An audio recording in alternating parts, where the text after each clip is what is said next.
மேலும் அதாவது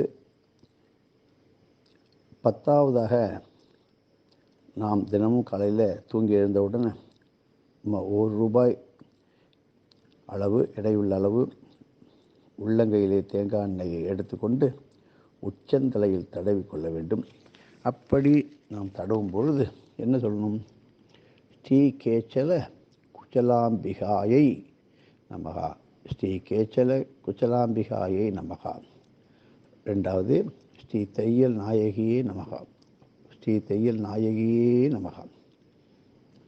3 ஸ்ரீ கபாலீஸ்வராய நமகா, ஸ்ரீ கபாலீஸ்வராய நமகா. அப்படி சொல்லணும். இதனால் கபால சம்பந்தப்பட்டமான எல்லா நோய்களும் தீர்ந்துவிடும். அடுத்தாப்புல இந்த கோயிலில் உள்ள திருஞான சம்பந்தி சன்னதின்னு சொல்லுவோம், அங்கம்பூம்பாவை. அந்த சன்னதியில் கொடிமரத்துக்கிட்ட இருக்குது. அதனுடைய அருகிலே முன்பாக பசுனை கலந்த விளக்கெண்ணெய், நல்ல சுத்தமான விளக்கெண்ணெயுடன் பசுனை கலந்து தீபம் ஏற்றி அன்னதானம் செஞ்சால் எலும்பு முறிவு சம்பந்தமான நோய்கள் உடனடியாக நிவர்த்தியாகும். முறிந்த எலும்பு உடனடியாக கூடும். எலும்பு சம்பந்தமான துறையில் உள்ள மருத்துவர்கள் இப்படி செய்தால் கைராசி என்கின்ற பெயரையிட்டு மேன்மை பெறுவார்கள். மேலும் 12 இந்த திருக்கோயிலே ஸ்ரீ ஜெகதீஸ்வரர் தனி சன்னதியாக கிழக்கு கோபுர வாசலுக்கு கணபதி பிள்ளையாருக்கு வலது பக்கத்தில் இருக்கின்ற ஸ்ரீ ஜெகதீஸ்வரர் சன்னதி. அவரே அங்கே அமர்ந்திருக்கின்றார். இவர் வாஸ்து பூஜைக்கு மிக மிக சிறந்தவரான ஒரு அற்புதமான தெய்வமாகும். இவருக்கு வழிபாடை முறையாக செய்து வந்தால் எப்படிப்பட்ட வாஸ்து குற்றங்கள் குறையும். 13 ஒரு நாளைக்கு குறைஞ்சது 13 கோபுர தரிசனங்களையாவது தரிசனம் செய்ய வேண்டும் என்பது பெரியவர்கள் மகான்களுடைய வாக்கு.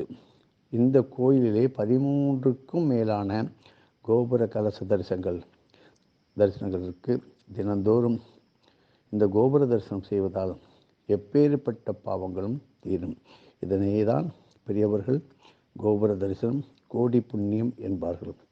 இந்த கோயிலில் அருள்பாலிக்கும் துர்க்கையின் இப்பொழுது இந்த கலியுகத்திலே இந்த துர்க்கைக்கு என்ன பேர் நன்றாக தெரிந்து கொள்கள். ஸ்ரீபஸ்பத்ர யாக்கினி. ஸ்ரீபஸ்பத்ர ஆக்கினி. இந்த துர்க்கைக்கு விஷ்ணு துர்க்கையோ கோஷ்ட துர்க்கையோ கூடாது. ஸ்ரீபஸ்பத்ர யாக்கினி. அமர்ந்த திருக்கோலத்திலே 3 தேவியர்கள் இங்கே அருள் பாலிப்பதே அதாவது துர்கா, லக்ஷ்மி, சரஸ்வதி அமர்ந்த திருக்கோலத்திலே இந்த சிவாலயத்தில் இருக்கிறது. மிக மிக சக்தி வாய்ந்தது. மேலும் ஆலய தூண்களிலே குடும்பம் ஒன்று சேர்கிறதாக ஸ்ரீ கற்பகம்பாள் ஆலயத்திலே நேராக அம்பாளுக்கு தரிசனம், அந்த அம்பாள் சன்னதிக்கு வெளியிலே நேராக முதல் தூணிலே ஸ்ரீராமர், லக்ஷ்மணர், சீதை, அனுமான் பரிவாரமாக இங்கே அந்த ஆலய தூணிலே எழுந்திருக்கின்றார். இவரை திங்கட்கிழமையிலே சந்திரகோரையிலே காலை 6 மணி முதல் 7, மத்தியானம் 12 1, நைட்டு 8 9 12 முறை ராமநாம மந்திரத்தை ஓதி வலம் வந்து வெத்திலை மாலை இவைகளை முறையாக சாற்றி நியாயமான பிரார்த்தனையை வைத்து கொண்டால் ஒரு காலத்திலும் கூட்டு குடும்பம் பிரியாது. தாய் தந்தையுடைய பாசத்திலே பிள்ளைகள் இருப்பார்கள். பிரிந்த கணவன் மனைவிகள் ஒன்று சேர்ந்து விடுவார்கள். நியாயமாக வெளியூர் சென்றவர்கள் வர வேண்டும் என்று விருப்பம் கொண்டவர்களுக்கு இங்கே பிரார்த்தனா காரியம் ஜெயமாகும். இந்த கோயிலிலே ஓதுகின்ற அத்தனை மந்திரங்களிலும் பல கோடி மகான்கள் தூண்களிலே எழுந்தருளியுள்ளார்கள். இங்கே நமது இடியாப்ப சித்தருடைய திருவுருவமும் ஆதிமூல ஒரு அக்னீஸ்வரர் அவர் அருகிலே, அதாவது இங்கே சுப்பிரமணிய சுவாமி முருகன் சொல்ல முடியும், அவருடைய பின்புறத்திலே கோஷ்டத்திலே மேல் கோபுரத்திலே தரிசிப்பது இந்த உலகத்திலே நாம் எதிர்காலத்திலே சூரிய சக்தியினால் உலகமே சூரிய சக்தியை கொண்டு அதனால் ஆலயங்கள் மற்றும் வீடுகள், தொழிற்சாலைகள் இயங்கும் என்பதற்கு சூரிய பகவான் தரிசனம். எதிர்காலத்திலே சூரிய சக்தி அதனுடைய அருமை பெருமை தெளிந்து கனிந்து அதையே உலகத்தில் முதன்மையாக கொண்டாடுவார்கள்.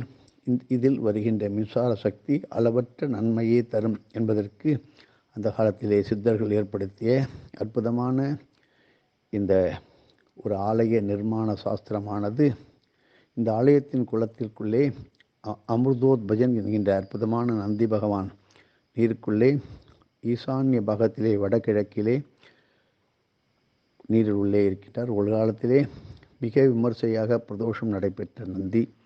இந்த நந்தி பகவானை பிரதோஷ காலத்தில் வழிபடுவதுதான் சிறந்தது.